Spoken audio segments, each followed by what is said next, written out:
கல்லூரி மாணவி பாலியல் வன்கொடுமை செய்யப்பட்ட சம்பவத்தில் குற்றவாளிகளுக்கு கடுமையான தண்டனை வழங்கப்படும் என மாநில மகளிர் ஆணைய தலைவர் குமாரி தெரிவித்துள்ளார்.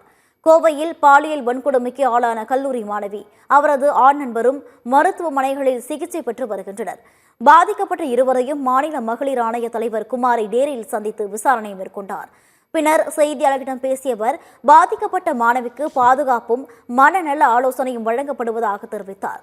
இது ஒரு கொடூர செயல் என்றும் இது போன்றவர்கள் இருக்கிறார்கள் என்பதை கேட்கும் போதே அதிர்ச்சி அளிக்கிறது என்றும் கூறினார். பாதிக்கப்பட்ட பெண்ணிடம் விசாரணை மேற்கொண்டுள்ளதாகவும் இது தொடர்பான அறிக்கையை முதலமைச்சரிடம் விரைவில் வழங்க உள்ளதாகவும் தெரிவித்தார். மெயினாக அந்த பெண்ணுக்கு இப்போ தேவை சேஃப்டியும் அவங்களுக்கு கவுன்சிலிங்கும் அதையெல்லாம் ஆல்ரெடி செஞ்சுட்டு தான் இருக்காங்க. அதை திரும்ப ரீஅஷூரன்ஸ்க்காக நான் வந்தேன்.